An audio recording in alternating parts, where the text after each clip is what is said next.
Hey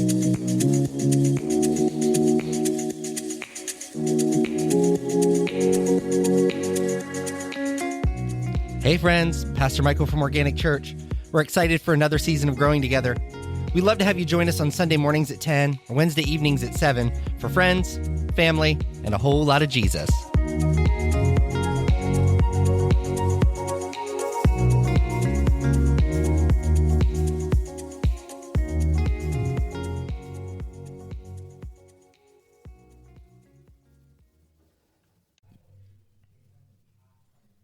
Hey Dale, how you doing this week? I'm good. I'm good. How are you? Good. So we were talking about our weekend before we came on the air, and yep, we're on to lawn work. I think it's going to be this spring. I'll tell you, has just been up and down, up and down. In the great state of Ohio, you never know from one day to the next if it's going to be 30, 40, or 70, 80. All right. And we had a weekend that was a little bit up and down, but overall I think it was pretty good. Oh, yeah. So we're slowly getting there. But I had somebody tell me today, because we get spoiled because we think 70 degrees and we forget that it's mid-April. So we expect it to stick around, and then it goes back into 30, 40. But he's like, he goes, the main thing is when you see that the trees are finally in full bloom, then you know that the cold weather's not coming back. So I look for the colorful birds, like birds that their habitat's not here. I call them the tourist. Yeah. Whenever you get like cardinals and you get like blue jays and all of that stuff you see one or two flying around, and the next thing you know, the warm weather's here. Yeah. Because that's their migration pattern, is to come back to Ohio when there's warm weather. So you start seeing them, and you're like, yep. Here we go. Yeah. Well, and also, I'm leaving the house at 5:30 in the morning. And when I'm leaving now, I can start to hear the birds chirping. Oh, yeah. So I love that. Yeah, I love that absolutely. time when, I just walk out. It's just starting to get sunlight now, and starting to get some daylight, and you can already hear the birds at work. So I really like that. Yeah. So that's another sign to me that it's coming, because every morning it seems like it's a little more alive out there. So yeah, that's. Yeah, our yard is always full of squirrels, but of course in Ohio, squirrels are like year round, so it doesn't really mean anything. But they're all flying around and eating all their stock. So I'm assuming that since they're out doing what they usually do, then it's getting there. It's getting there. I'm kind of excited because I told my wife that I was going to be more active this year in like the spring and summer, because I have been kind of lazy, kind of just, if I'm honest, kind of like since my cancer diagnosis and my overcoming all of that. Yeah, hit a little like depressive snag, and so it's like not having the energy I usually have, and I'm like, nope, done with this. This year I'm gonna be hitting the basketball court a little bit. I'm not playing any competitive games or not, and I'm not at that level. I'm a little PIT just a little, maybe some one-on-one or something like that. But we will not be playing any full court basketball or nothing like that. But I am going to be a little bit more active and get the blood flowing and try and have me a nice spring and good summer.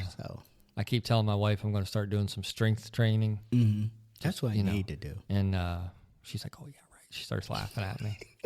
And I'm telling you, her and Connie are the same. Because Connie's who am I kidding? I mean, until I prove her wrong, she's right. Exactly. And something I do think about, but I haven't started yet. Yeah. But it's definitely, I know it's something I need to do. Like at my age, I can feel like I've gotten weaker. Yeah. Like I just feel like everything is slowing down. And it's like, you just don't want it to let it all go. Let it all go at once. And my job is still somewhat physically demanding, so I think that would help me. I think that would help me through my day. And but it's not the same as it's not the same as a standard exercise routine or something like that. Because I do a lot of like walking around where I work and stuff like that, get my steps in. Mm-hmm. But it's not the same as actually going out and getting a little jog or walking at a brisk pace or anything like that. It's not the same.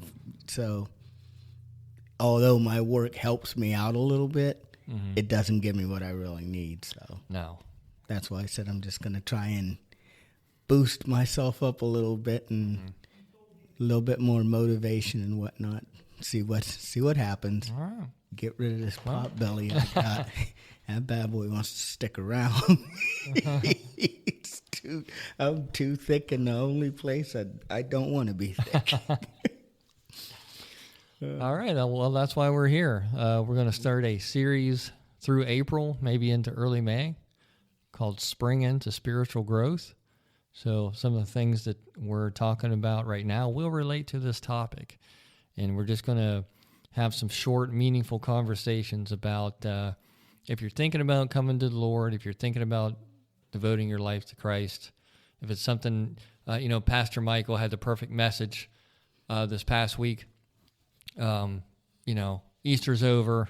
Now what? What's next? Oh, absolutely. And I think we can all relate to that sometimes. We all get geared up for Easter and, it's flowing, the Spirit's flowing. And then once it's over, it's, everything kind of dies down. And of course you do have people that, they can come to church on Easter. They can come to church on Christmas. They hit all the, highlights. Mm-hmm. But after that, they're not really doing much. So it kind of focuses on those people. If you're one of those people that you're thinking, okay, I want to take that next step. I want to get more into this. What do I do? What are some of the things mm-hmm. that I need to focus on? And of course, young people as well. There's a lot of young people that I'm sure are thinking about it, but they're just unsure how to get started. We're going to focus on some of those things too. So springing into spiritual growth, I think the first thing, and we're going to look at this as if you were planting a tree, as if you were planting flowers in the garden. Whatever you like to plant, just kind of get that idea in your head. That's kind of the euphemism we're going to use to go through this series and try to focus on some of the things that we think you need to do. So I think the important first step is location, location, location. If you're going to plant a tree, if you're going to plant a garden, you can't just plant it anywhere. You really have to select the right ground, the right place, the right environment for whatever it is you're trying to plant. And it's the same way with your spiritual growth. Before you do anything, I believe you have to look at yourself and say, okay, who am I? What is it that I want to accomplish with my relationship with the Lord? And what does my life look like right now? Do I have both feet on good ground?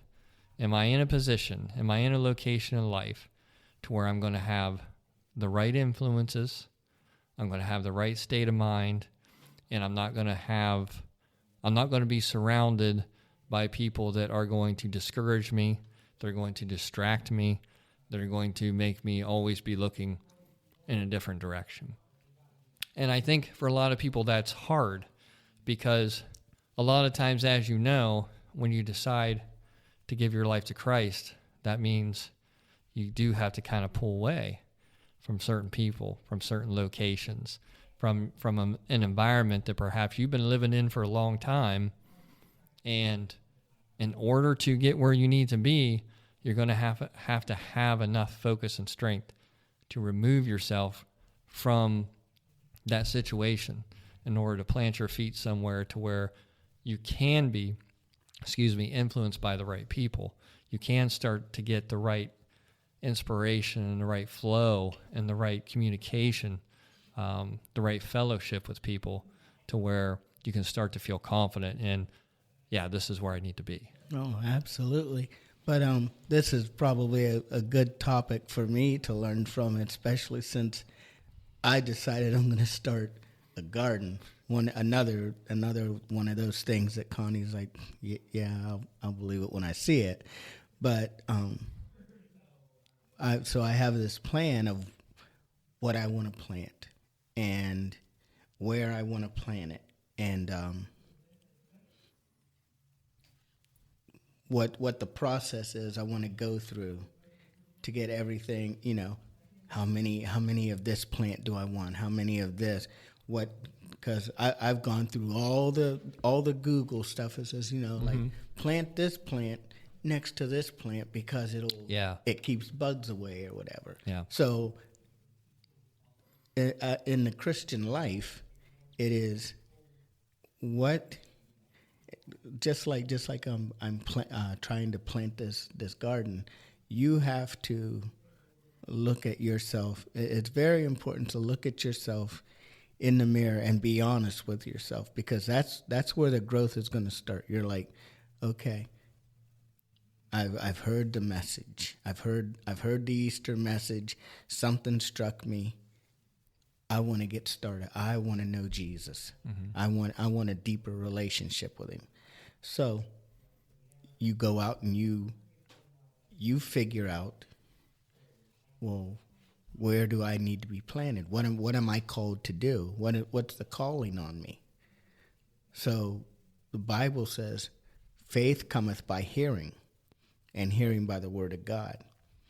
So the first thing in my mind, if you're trying to plant something, if you're trying to grow your spiritual life, you need to hear the word as often as you can hear it, whether it's you reading the Bible. And my dad used to tell me, get you a King James. That's where it starts. A lot of people, it's so stodgy and it's hard to get through. That's the first one I picked up when I was a teenager. And so, but whatever you pick up, get to hear the word, and because that will boost the soil of your spirit. So trying to keep with the theme of it, that will boost the soil of your spirit, because you're now hearing, you're taking it into you, and it's enriching what you're wanting to do for your life as far as a closeness with Jesus and closeness to God, because you're trying to get a closer relationship. You have to lay the groundwork, because you don't automatically go from I want a relationship to Jesus to hands raised and shouting praises. You develop your Christian walk, because everybody's is going to be different. And so the first thing is you need to hear the word and apply it. You have to begin to apply that, to plant. And I want you to hold those thoughts, Dale, because that is going to be the focus of our next episode, when we're going to talk about preparing the soil.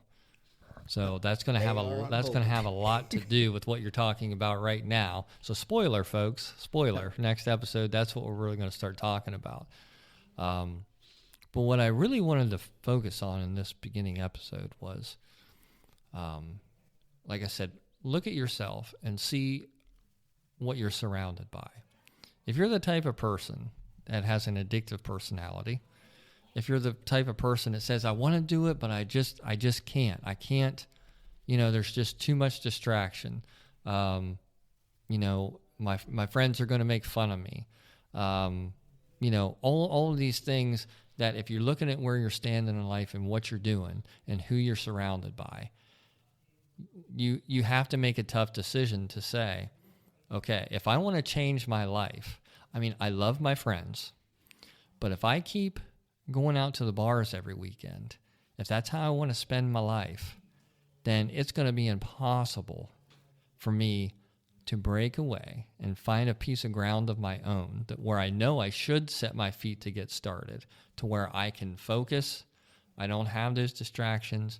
I don't have those temptations. I can get right down to this thing and get started. But that's a tough decision that you have to make. And it can happen, I had a similar situation where for a long time, I never had a drink until I was in my 30s, Dale. Didn't like beer, had no temptation whatsoever for alcohol, nothing. So I never had a beer, never had a cigarette, nothing. Like, it never tempted me, whatever. But after my divorce, I kind of fell off with God a little bit, and I got angry with God, and I thought, I'm going to do this my way. And, I was really hurt by the situation I was in. So I let all those feelings distract me and put me in a position where I picked up some of those habits just to cover up, the pain and the embarrassment, the humiliation, what I was going through. So I wanted to cover those things up. And so I chose to do that instead of leaning on my faith. Now, this is in no way, shape, or form a criticism of my friends, because the friends that I have back then, I loved them at the time. I still love them now. But the fact of the matter is, weekends were for going out to the bars.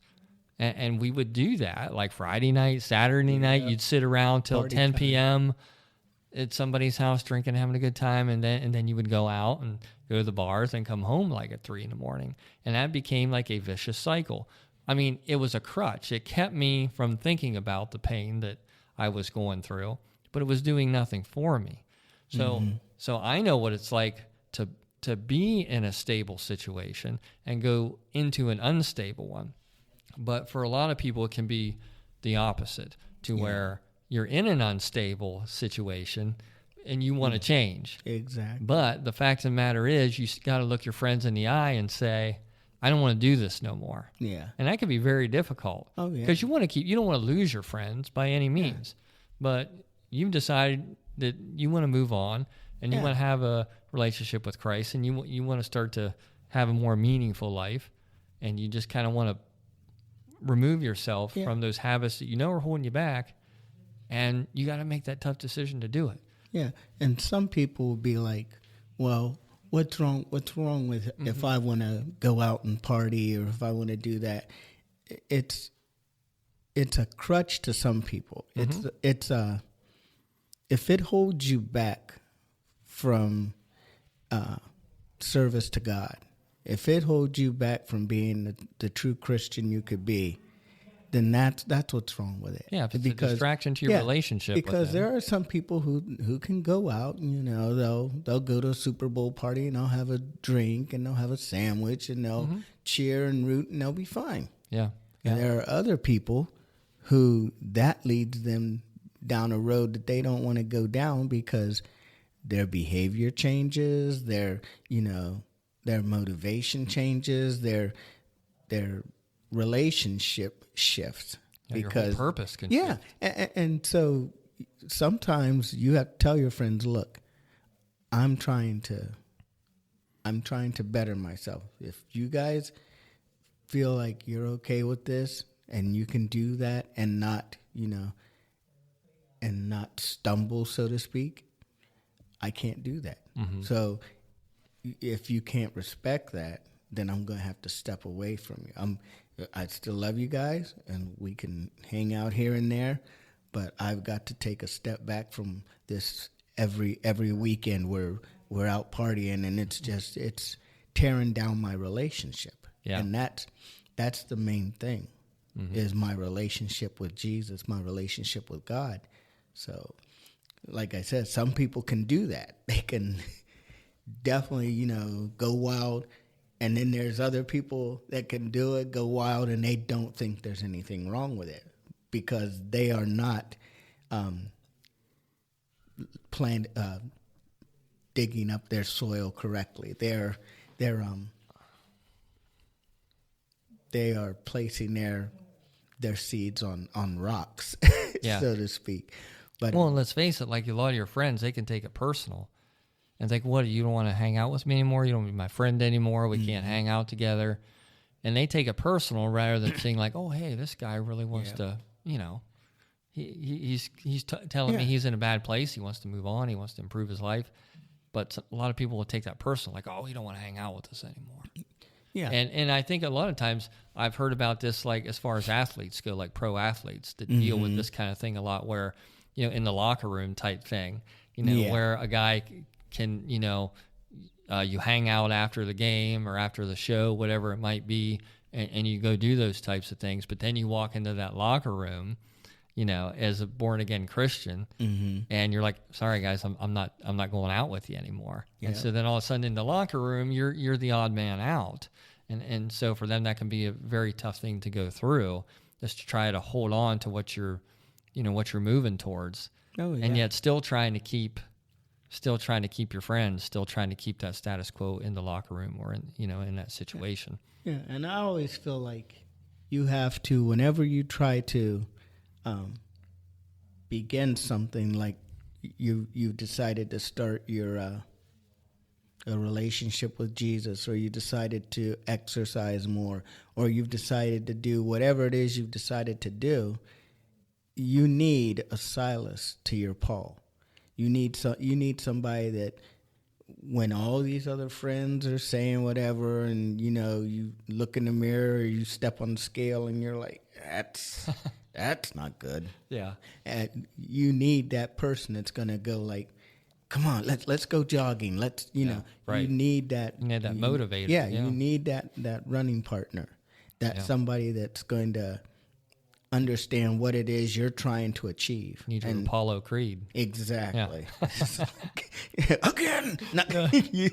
So there is no tomorrow. Yeah, right.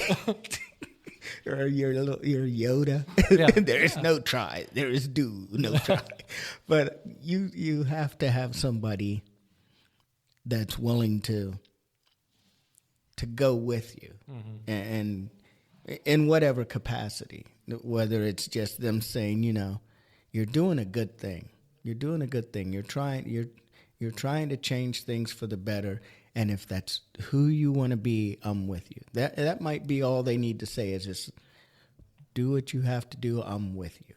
And if you need somebody to talk to, or you feel like you don't have direction, I'm right here.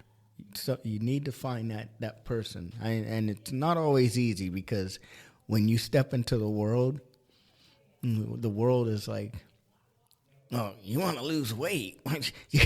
Well, you're not going to drink beer and get your beer gut anymore. What? You're too good for us? Yeah.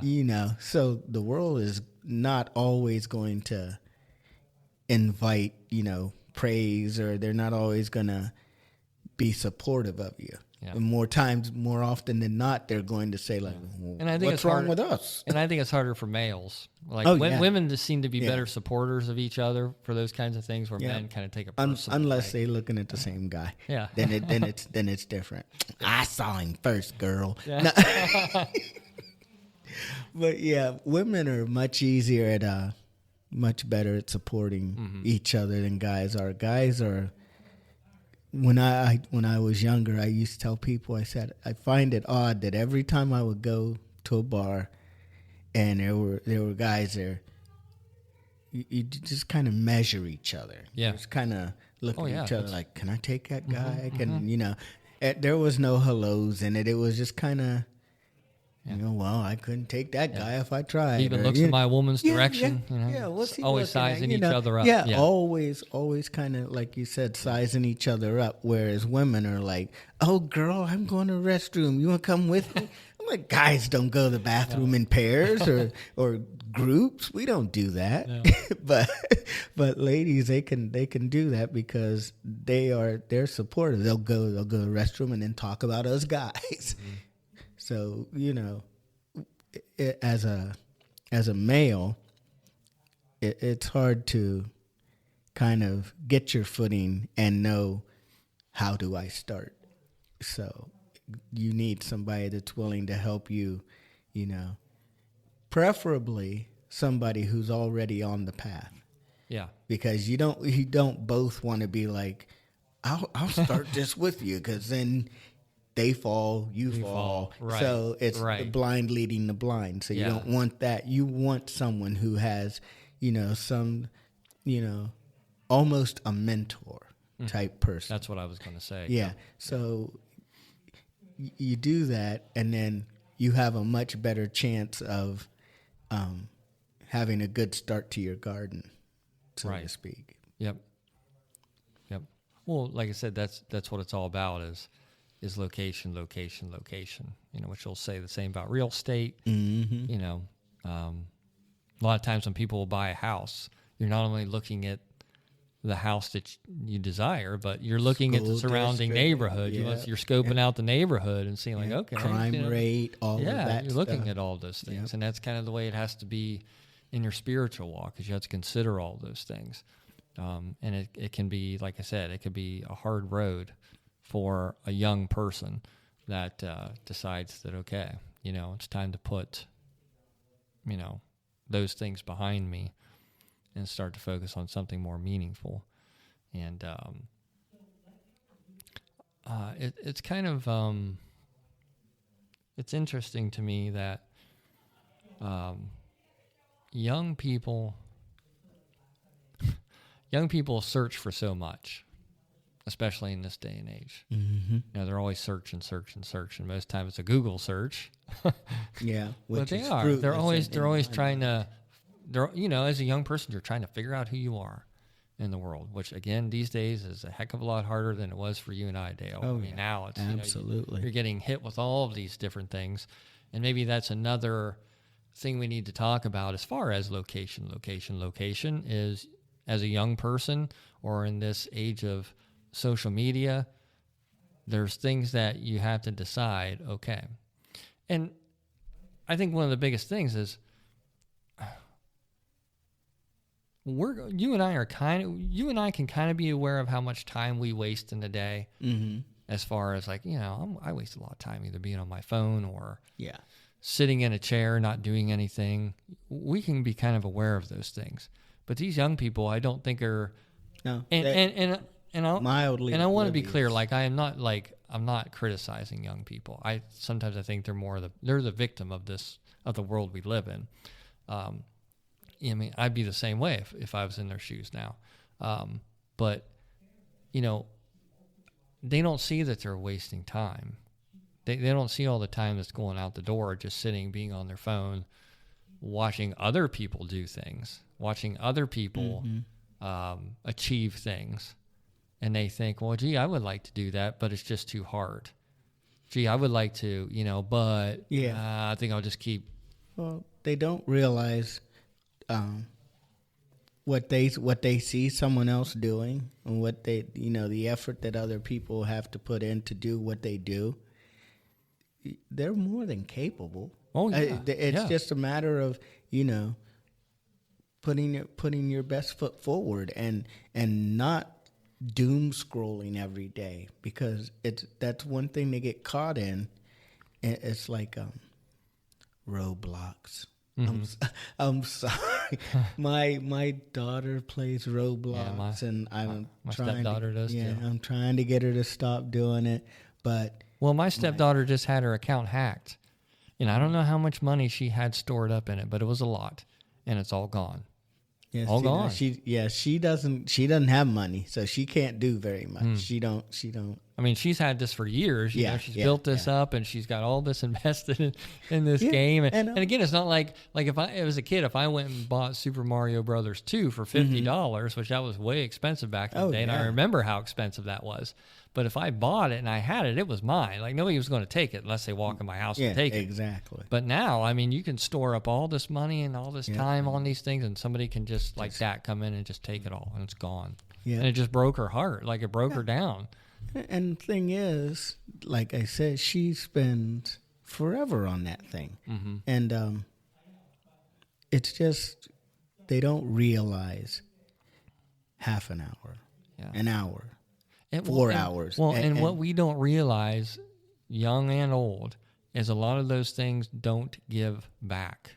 Oh, no, absolutely. Like those things that we put so much time into, and, it doesn't give back. It just takes your time, takes your attention, takes any energy that you had for the day. Because really, if you think about it, if you start your day by getting out of bed, or maybe not even getting out of bed, and you start your day on the phone, a lot of the times you're tired, like before you even get out of bed, before you get started, because you're already in that rhythm of just being trapped in that. Oh yeah, absolutely. Yeah. And then that's bad location. Oh, that's definitely a bad location. You do not want to be located on your phone, doom scroll. Yeah. But I mean, and it's so properly named because I'm like, you just feel like you're wasting your life. And you are. Like I said, it gives nothing back. I don't care if you are watching something meaningful. Yeah. I mean, there's plenty of reels and things like that are Christian related. But at the end of the day, I don't even think it's not giving back. Mm-hmm. It's just taking, because you're not putting like you said, you're not putting your best foot forward and trying to achieve something. You're just consuming. And it's that distraction that we talk about all the time that Satan puts out there that, it's a huge distraction. There you are on your phone, and it sounds like we're just bashing the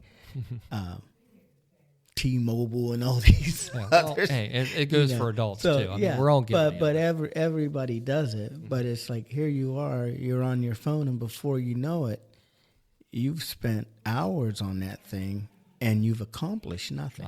Because even though you've gained some information, like me, I've been on there before and learned, put this plant with that plant or whatever. I've learned that, but I haven't applied it. So it's not like, so have this information that you haven't applied, or you watched this video that added nothing to your life. You now know what happened in it, but it didn't do any. It didn't enrich your life. Yes, much. Exactly. It did nothing to the soil of your life. It didn't add anything to you. Yeah. Well, and it took time, though. I think even if you say you took the family to the movies and you all went to the movies together and you had your popcorn and you all sat there and watched the movie, I still think that is worth something. Oh, absolutely. Because as a family, you came together, you decided to go somewhere. You had discussion while the movie was going on. And you got your snacks and you create a bond and you create a memory. But a lot of times when people are death scrolling, you're doing it by yourself. Like you don't. I mean, you share stuff with people. Well, and how many times you can be in a room, and I've seen this so many times I want to scream, that there'll be like 6 or 7 people in a room, and 5 or 6 of them are sitting there on their phones and texting to someone who's sitting 2 feet from you. I'm like, are you kidding me? I'm like, could you not just like put that down and have a real conversation instead? And I'm gonna kind of tell on myself a little bit, but when I first started using cell phones and stuff, we would, if we're sitting in a group and I was texting to somebody sitting in that group, it was usually because we were talking about somebody else in the group and we didn't want to just like say something outright to them, like, like, oh my gosh. But it's not really conducive to enriching your relationship with Jesus. It's not conducive to enriching your relationship with others. It's not something that will build you up. It doesn't. And even like some of these things where I listen to some of these preachers and things on my reels, but they're little snippets. They're not their whole, the whole message or anything like that. So I'm really not taking as much away from it as I could, because they're like just mentioning one little thing, and I'm like, what was he? Well, and let's be honest, you'll get one of those. Yes. And then the next 5 reels could be something completely different. Yeah. That has nothing to do with it, and it's gone. Yeah. Like, so you didn't really try to absorb it. No, and you didn't. You just like, oh, that was interesting. Yeah. Squirrel. And then and it's like cat video. I'm like, the other thing is completely gone. So, it, like I said, it's not enriching. And so, if you are thinking about your relationship with God and your relationship with Jesus, and you want to do something, this is going to be rough for kids. I said, do yourself a favor and put your phone down. Put your phone down, or make a deal with yourself. For every hour you spend on a phone, you spend 30 minutes in your word. Because God only requires 10% of us. He doesn't say 10% of what. Great. He didn't say 10% of what. Yeah.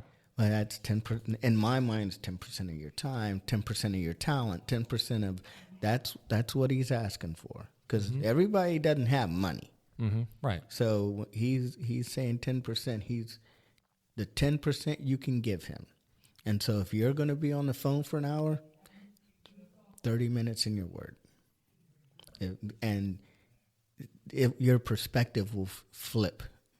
I can almost guarantee if you pray before you get into your word and give it the attention that you give your phone, then your paradigm will shift. You will be like, I've been watching too much John Moxley.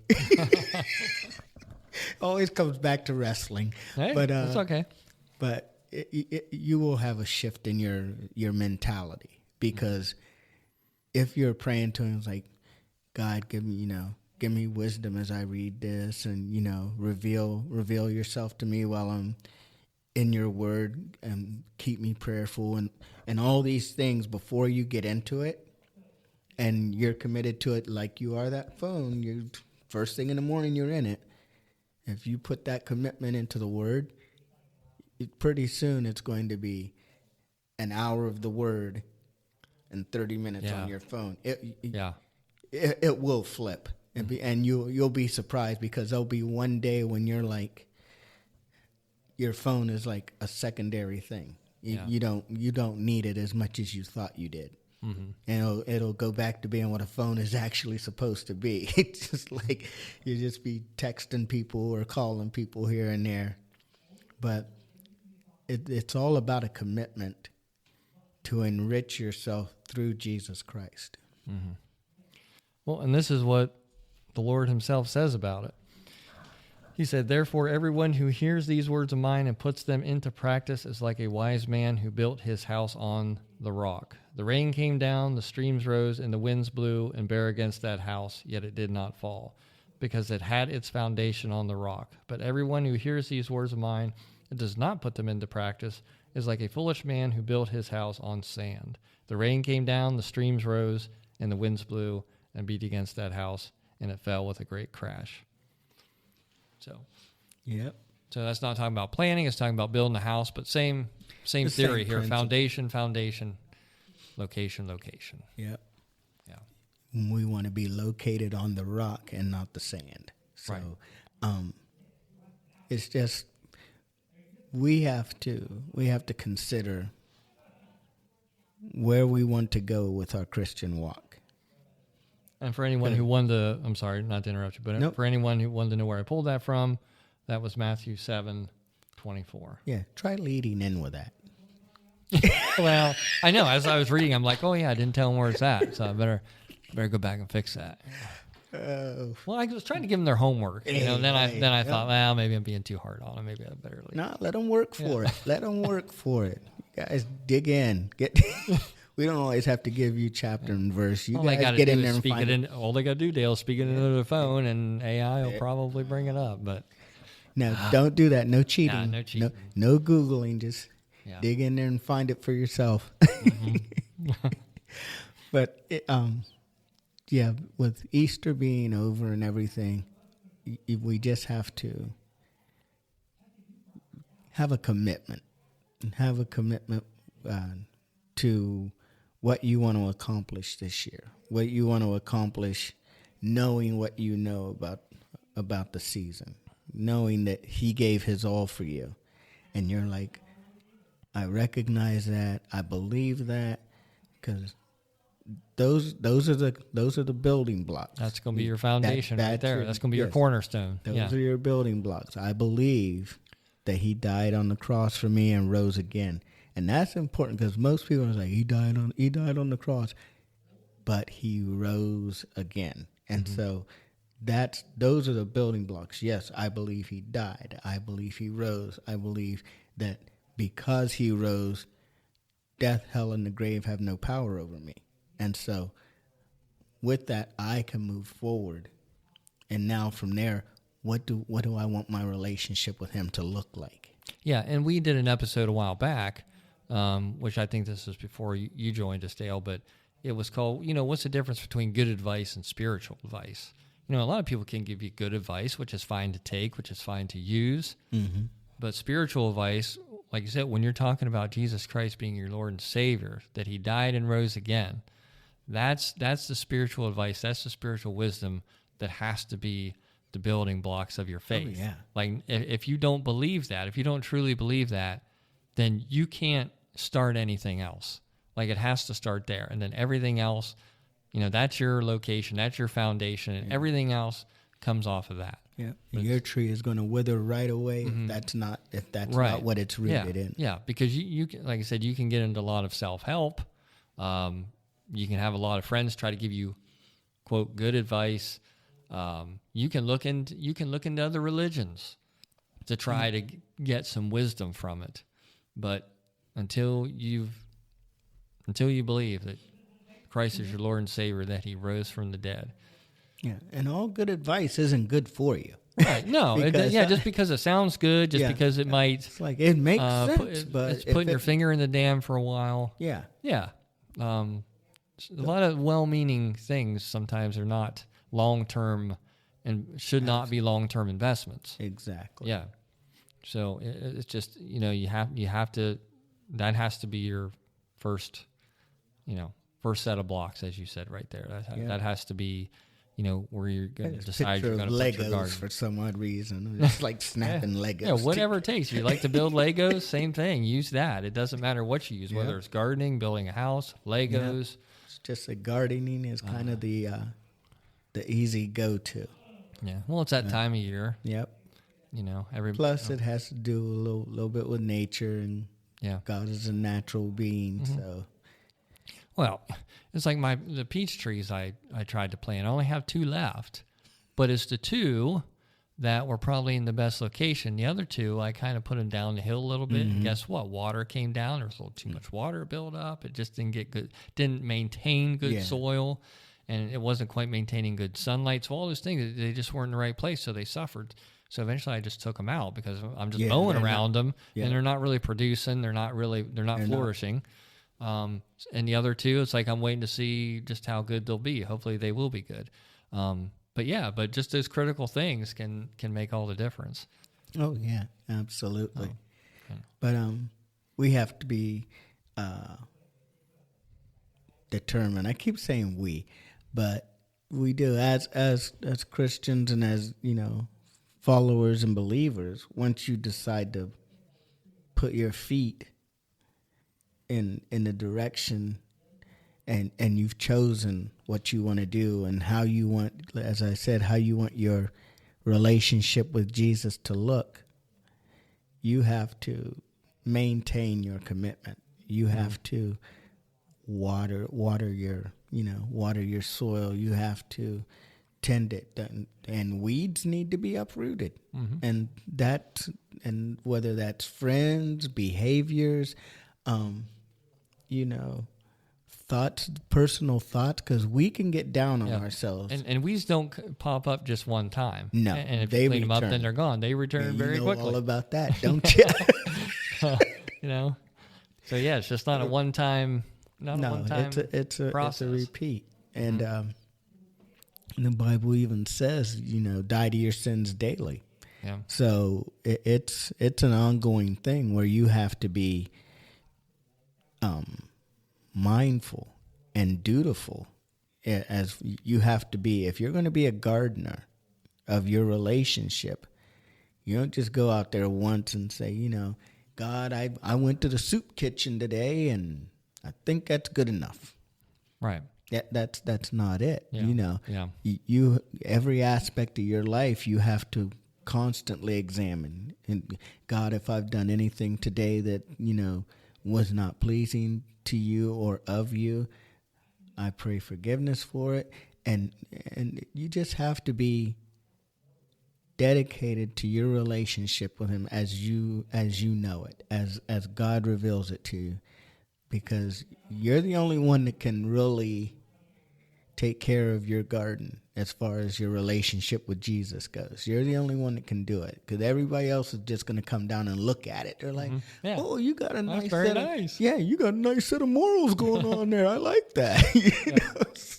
It's like, I've been tending to them, And that's something that could be a whole other thing, which maybe we'll get into as we go along with these next couple episodes is, once you do this thing, people will start looking at it and go, well, gee, what's he doing different? Exactly. And maybe they'll want that too. And then another thing about location is, finding the right church, finding the right fellowship, learning where to plant your feet, making sure that, you're in a place where your faith can prosper. So it's all of those things that, you have to take the time, you have to focus, you have to just make it a priority in your life. It can't be just something that you wish for, you wish would happen. Mm-hmm. It is work. It is work. Yeah. Jesus is easy, but unfortunately in the world we live in, it is, you do have to put the effort. It is a two-way relationship. Anything you want to excel in is going to take work. Mm-hmm. If you want the excellence of it, it's going to take work. You're not gonna catch me juggling. Mm-hmm. I go out today, I get 3 little balls and I start juggling, and I'm going to be an expert at it. Right. Because I'm I juggle it 3 times and I put it away. And I'm that's not how it works. No. You put the time in, and I see these guys and they're juggling bowling pins and chainsaws and stuff like that, which I'll never do ever. Even if I thought I could, I wouldn't. Because probably for the best. I'd be that one we missed one. Yeah.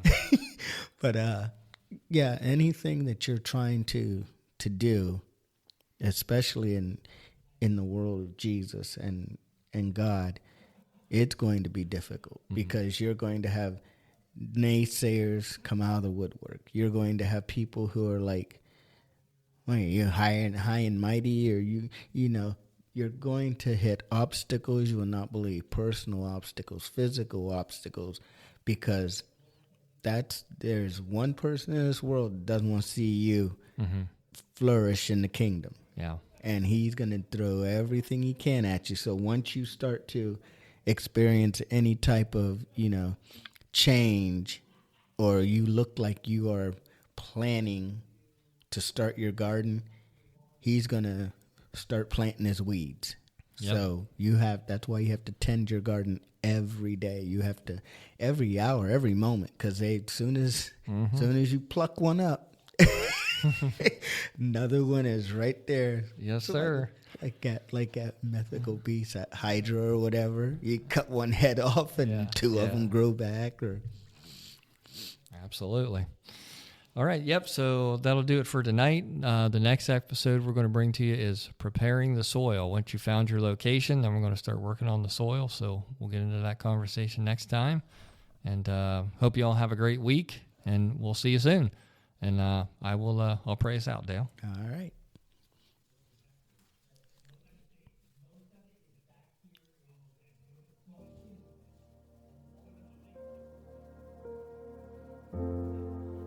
Lord, I want to thank you every day that I know where my feet are, where I stand, what good ground that I'm on, the ground that I've chosen, which is that location that's right inside of you, that's inside of the faith that you bring. I'm just so thankful that when I wake up in the morning and I put my feet on the ground, I know that you're the one that guides my steps. And just to be at the center of your world, which sometimes seems like an amazing thing, but I know that every day you make me a part of the center of your world. And I just couldn't be more thankful for that. And I just pray that you will help other people to find that same place with you, to be able to walk with you, to be able to tend that garden, and just do all they can to bring your word to other people, and to let it spread as far as it can. I pray we have travel mercies tonight. I pray for everybody out there that that listens to this podcast. And I pray all of these things in your precious name. Amen. Amen.